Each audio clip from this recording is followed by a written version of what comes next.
दोस्तों नमस्कार। दोस्तों आज का वीडियो जो है इसमें ना कुछ डिजीज के ऊपर मैं बात करने वाला हूं, जिस डिजीज को आप लोग सावधानी से सुनिएगा। और यदि ऐसा कहीं आपके फार्म के अंदर भी होता है तो उस पे आप लोग ध्यान पूर्वक उस डिजीज को पकड़ने की कोशिश करिए। मैं इसमें बहुत सारी चीजें बताने वाला हूं एक एक करके, तो आप लोग बहुत ही ध्यान से इन सारी चीजों को सुनिएगा।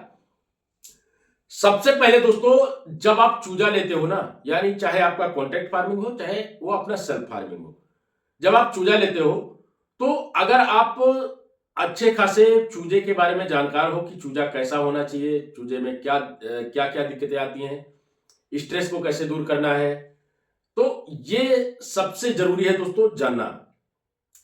दूसरे नंबर पे दोस्तों आप लोगों को क्या करना है कि जो आप ब्रूडिंग बनाते हो ना, जो ब्रूडिंग बनाते हो आप लोग, ये ब्रूडिंग आप ऐसा क्या करो कि पहले ना एक छोटा, जितने में आपका चूजा पहले 4 दिन या 5 दिन रह सके, या नहीं 4 दिन, चलो 3 दिन रखने के लिए आप छोटे से छोटा गोला ब्रूडिंग बना लो।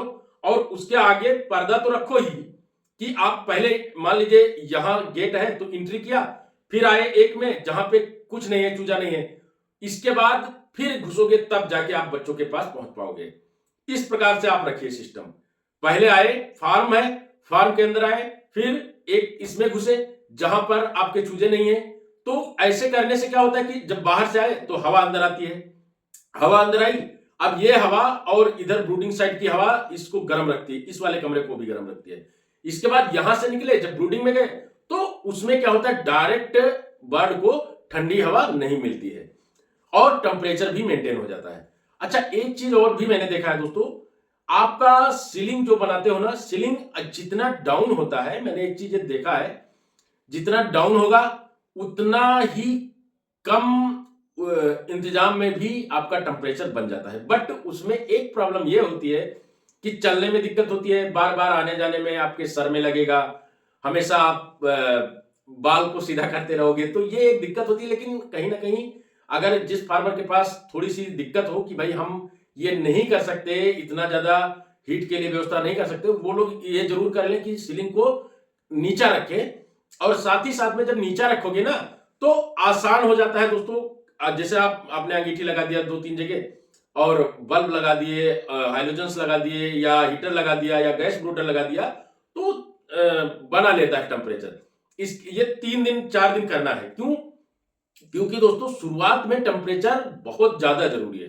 टेम्परेचर नहीं रहेगा तो चूजा क्या करेगा, खाएगा नहीं।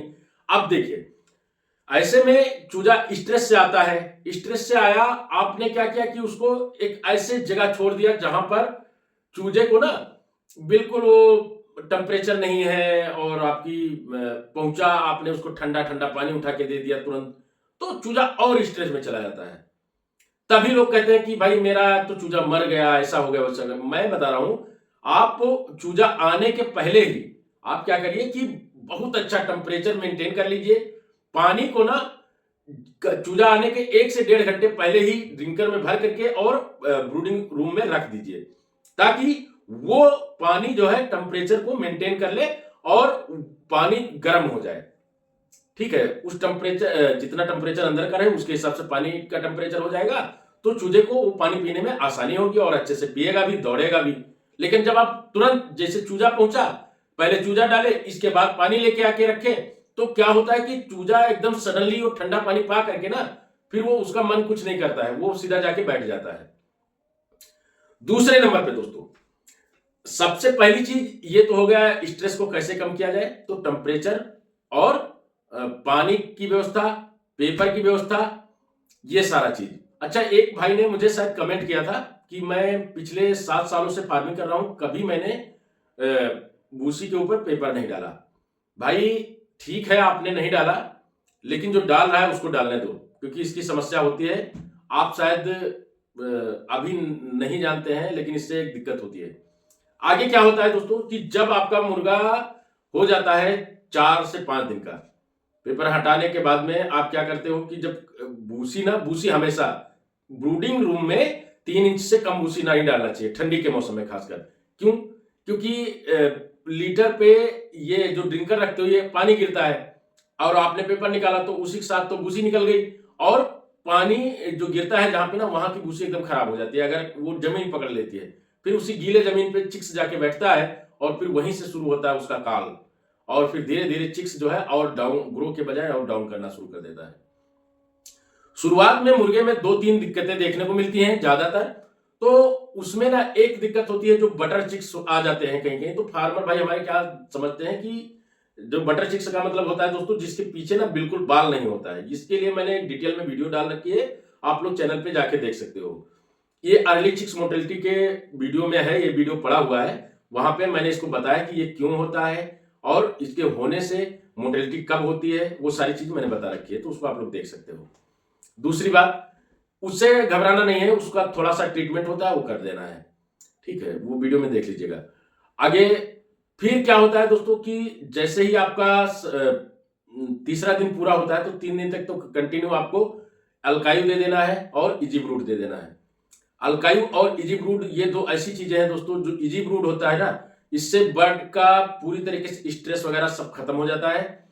और जो इसको शुरुआत के विटामिन चाहिए, जैसे बच्चा पैदा होता है ना, तो सबसे पहले क्या बोला जाता है कि भाई माँ का दूध दो तो ज्यादा बेटर है। तो बिल्कुल इजिप्रूट एक तरह से बच्चे के लिए माँ का दूध है, तो उसको आप दीजिए। इसके बाद अल्कायु, अल्कायु में बहुत सारे तत्व ऐसे हैं, जो केमिकलाइजेशन ऐसा किया गया है उसका, जो ना पूरी तरीके से बर्ड के अंदर से फंगस और खराब बैक्टीरिया, इन सारी चीजों को मार देता है वो। और इसी की वजह से दोस्तों आप देखते हो ना कि अगर आपने इसका कंटिन्यूअसली यूज किया है, जैसे जैसे मैं चार्ट में अपने दिखाया हूं, तो आपके मुर्गे में कभी इकोली नहीं आती है। इकोली आती क्यों है दोस्तों? क्योंकि ये पानी की वजह से आती है। और कभी कभी सीआरडी अगर बढ़ जाती है ना, तो सीआरडी बढ़ने के बाद भी इकोली आती है। उसका रीजन ये होता है कि जब सीआरडी आती है, तो बच्चा आपका मुर्गा जो है पानी कम पीता है, और कम पानी पीने पे होता क्या है कि बच्चे के अंदर इकोली बनना शुरू हो जाती है। इकोली का सिम्टम्स क्या होता है दोस्तों? ये जब आएगी ना, तो ये जरूरी नहीं है कि ये लीवर के ऊपर ही इसके स्पॉट आए, या लीवर में ही इसके ऊपर एक परत चढ़े। लंग्स की इकोली भी होती है, हार्ट पे भी आ जाती है, और कभी कभी आपने देखा होगा कि बैक साइड में ना पूरा व्हाइट व्हाइट सब ऐसे आंतों के ऊपर लग जाता है, वो भी इकोली का ही सिम्टम है। तो ये चीज हो गया। आगे दोस्तों, ये 3 दिन चलाने के बाद में आपको देना है मल्टीविटामिन। जो इस ये दवा चलाने पे एक चीज अच्छा है दोस्तों कि इकोली के लिए, सॉरी, अगर आप अल्काइल चलाते हो, तो आपको किडनी प्रेशर तुरंत सडनली देने की जरूरत नहीं होती है। तो आगे जब जाएंगे तो आपको बीटा डीएनएच, जो कि सबसे बेस्ट दवा है दोस्तों। ये दवा ना, अब मैं किसी भी दवा का कंपेयर नहीं कर सकता, लेकिन बताऊंगा कि ये दवा सबसे ज्यादा परफॉर्मेंस देने वाली दवा मुझे मिली। पिछले इतने सालों से फार्मिंग करता हूं, ऐसी कोई कंपनी नहीं है जिसका मैंने ये जो इम्यूनिटी बूस्टर यूज ना किया हो। लेकिन एक माइक्रोगार्ड था, बहुत ही बेटर उसका भी रिजल्ट हुआ करता था, और उसके बाद ये मिला, तो वो ये जो दवा है उससे भी अच्छी है कहीं ना कहीं। अब आप सोच सकते हो कि मेरा जो डैमेज चूजा है, मैं उसको संभाल सकता हूं इससे, तो फिर अगर अच्छे चूजे पे अप्लाई किया जाए तो और कितना बेहतर विकास होगा बर्ड का। इसके बाद आपका आ जाता है 7वां दिन। 7वें दिन पे दोस्तों आपको वैक्सीन करना होता है, और कुछ कंपनियां ऐसी हैं दोस्तों जिसमें वैक्सीनेशन करके देते हैं चूजे को, कुछ कंपनियां ऐसी होती हैं जिनमें वैक्सीन नहीं लगा हुआ होता है। इसके बाद वैक्सीन करने के बाद फिर से एक बार आपको बीटाडीनेस दे देना है। इसके बाद ग्रोटेक और पायरोकोल भी दे देना है। ये 2 चीजें आप चलाओगे ना, मैं सच बता रहा हूं, शुरुआत से ही आपका वजन बहुत ही फास्ट निकलेगा, एकदम दबा के गजब का वजन आता है मुर्गे में। हाँ, तो मैं डिजीज के बारे में बात कर रहा था दोस्तों। आप जैसे ही 7 दिन तक अगर आपने सीलिंग को इस तरह से रखा है कि जहां पर पानी छूता है, पानी मतलब टपकने शुरू कर देता है और भूसी गीली रहती है, या इस तरह की दिक्कत होती है ना, तो उस मुर्गे में 15 से 18 दिन के बीच में एक डिजीज आती है जिसका नाम है एसाइटिस। एसाइटिस बीमारी को आप मुर्गे का कैंसर बोलें तो खराब नहीं है। ये बीमारी इतनी खतरनाक बीमारी होती है दोस्तों कि अगर ये आ गई, तो ये ना, अगर इसको समय पे रोका नहीं गया, तो ये लास्ट टाइम तक मोर्टेलिटी करती रहती है। और जब आपका मुर्गा 2 किलो प्लस का हो जाता है और उसके अंदर अगर पेट में पानी भर के वो मरता है ना, तो फार्मर का, बेचारे का बहुत बुरा हाल हो जाता है भाई। एकदम से ऐसा लगता है कि यार निकाल ही दूं। क्योंकि अच्छे खासे वजन पे अगर चूजे का डेथ होता है ना तो बहुत तकलीफ होती है। तो ये एसाइटिस के लिए दोस्तों आप लोगों को पहले भूसी को एकदम सूखा रखना है और साथ ही साथ में अंगीठी वगैरह का ज्यादा इस्तेमाल करोगे तो एसाइटिस नहीं आएगी, क्योंकि तब ना अमोनिया बनने ही नहीं पाएगी और ना तो आपका भूसी गीला होगा और ना पानी टपकेगा। अगर आप अंगीठियों का या बुखारी, जिसको अंगीठी बोलो बुखारी बोलो, कई जगह हमारे यहाँ तो भट्टी बोलते हैं उसको, तो ये इन चीजों का अगर इस्तेमाल करते हो तो ये दिक्कत नहीं आती है। और अगर ये बाई दबे आ जाती है दोस्तों तो इसके सिम्टम्स ये होते हैं कि बैक साइड मुर्गे का आप देखोगे कि आपका मुर्गा स्वस्थ एकदम बैठा है, लेकिन वो ऐसे ऐसे ऐसे करके सांसें ले रहा होगा, साथ ही साथ में उसके पीछे का एरिया जो देखोगे ना एकदम गोल टाइप से, फूला टाइप से हो जाएगा और वो एकदम लाल रेड कलर में आ जाएगा, पूरी तरीके से रेड कलर में हो जाएगा। आप वो मोटिलिटी होता है, इसके बाद आप जैसे ही कट मारते हो उस पर सबसे पहले आपको पानी निकलेगा पीला सा, कभी सफेद, कभी थोड़ा सा ग्रे कलर का, इस तरह से पानी निकलना शुरू हो जाता है। तो जो पानी निकलता है दोस्तों वही है आपका एसाइटिस। एसाइटिस ठंडी में एक खतरनाक डिजीज है जो अक्सर करके ब्रूडिंग प्रॉब्लम की वजह से एसाइटिस बनती है।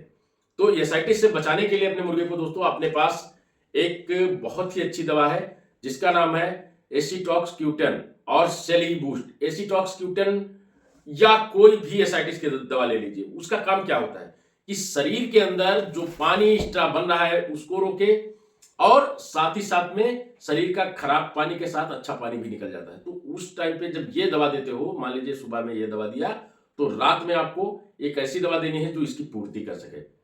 ये दोनों चलाओगे अगर तो बेट नहीं रुकेगा। अगर सिंगल अकेले एक ही दवा का इस्तेमाल करोगे तो बेट रुकने के चांसेस होते हैं फार्म के अंदर। अब और आगे चलते हैं दोस्तों 25वें 30वें दिन पे। अच्छा, वैक्सीनेशन जिसको जो लोगों को कंपलसरी किया गया है वो लोग कर सकते हैं। बाकी अब मैं इतने बड़े चैनल पे मैं आगे कुछ नहीं वैक्सीन के बारे में बोल सकता, लेकिन मैं सच बताऊं, मैं अपनी बात, क्योंकि ये तो मेरा पर्सनल मैटर है, मैं ठंडी में वैक्सीन कभी करता ही नहीं हूं। कोई भी वैक्सीन नहीं करता, A to Z एक भी वैक्सीन नहीं करता हूं। और मेरे मुर्गे ना, मुझे पता है कि ये डिजीज आएगी ही नहीं, जिसकी मैं वैक्सीन करने जा रहा हूं ये डिजीज नहीं आएगी, मैं एक्स्ट्रा पैसे नहीं खर्च करता हूं। लेकिन ये कभी कभी कुछ क्षेत्र विशेष में जरूर आ जाती है, तो वहां पे अगर आपका ऐसा वो है, अगर आप लोग नहीं समझ पाते हैं तो आप लोग मुझे कॉल करिएगा, मैं बताऊंगा इसके बारे में कि किस सिचुएशन में इसको नहीं देना चाहिए। अगर मुर्गे में कोई दिक्कत होती है, मान के चलिए कि जैसे कोई दिक्कत इस तरह से है कि जहां पे बीमारी चल रही है, उस टाइम पे तो वैक्सीन बिल्कुल नहीं करना चाहिए। नहीं तो इसके बैक्टीरिया होते हैं जो लाइव बैक्टीरिया होते हैं इसमें, और वो ना और इफेक्टिव कर देते हैं, बाहर निकलना, वर्षा बढ़ जाता है, वर्षे पे आके बैठ जाती है बैक्टीरिया और फिर वहां से बाहर निकलती है, तो जो आपका बर्ड होता है ना वो इसका वाहक बनना शुरू हो जाता है। तो इसलिए इस वैक्सीन को थोड़ा सा सोच समझ के दीजिए। अब कुछ लोगों का, एक सेकेंड, अरे बाप रे बाप, बहुत बड़ा हो रहा है वीडियो, चलो बहुत जल्दी जल्दी कुछ चीजें खत्म करता हूं। दोस्तों एफसीआर की बात आती है और ये सबसे कंपलसरी भी है फार्मिंग लाइन में। कंपलसरी इसलिए है क्योंकि एफसीआर का मामला हर फार्मर के यहां फंसता है। तो एफसीआर को कंट्रोल करने के लिए देखिए दोस्तों, आपको दो काम करना होगा। पहली चीज, ऐसी दवाओं का प्रयोग करें जो बर्ड को सिर्फ खिलाए, ऐसा नहीं कि वो खाना ही रोके, खिलाए लेकिन उतना ही खिलाए जितना बर्ड को जरूरत हो। और दूसरी चीज, बर्ड जो खाए वो उतना वजन ले। तो उसके लिए फीड को कंट्रोल करना तो मैं नहीं बोल सकता, क्योंकि अभी कंट्रोल करना कहूंगा तो आप लोग कहोगे ठंडी के मौसम में कंट्रोल करने के लिए बोल रहे हैं। तो फीड को एक लिमिट में देना है। साथ ही साथ में दोस्तों रात के समय पे आप लाइट बंद कर सकते हो। और सबसे अच्छा, अगर आप चाहते हो कि हमेशा फीड भी कंट्रोल रहे, एफसीआर भी मेंटेन हो जाए, तो ग्रोटेक बेस्ट ऑप्शन है दोस्तों आप लोगों के लिए। इस दवा को चला करके आप अपने भागते हुए एफसीआर को कंट्रोल कर सकते हो। और साथ ही साथ में दोस्तों, जिसको एफसीआर के बारे में और ज्यादा डिटेल में जानकारी चाहिए, वो लोग मेरे नंबर 8400327512 8400327512 इस नंबर पे कॉल करें। मैं बताऊंगा कि एफसीआर को कैसे अपने कंट्रोल में लाना है और कहां पे इस पे बैन लगानी है, किस मोड़ पे आपको आकर के अगर एफसीआर बढ़ रहा है तो उसको कहां पे रोकना है, वो चीजें मैं आपको बताऊंगा। तो वीडियो बहुत बड़ा हो गया है ये, इसलिए मैं वीडियो को यहीं समाप्त करूंगा। और आगे आप लोग कमेंट करिएगा दोस्तों कि आपको किस टॉपिक के ऊपर वीडियो चाहिए, तो वो वीडियो मैं अवश्य बना के दूंगा आपको। धन्यवाद।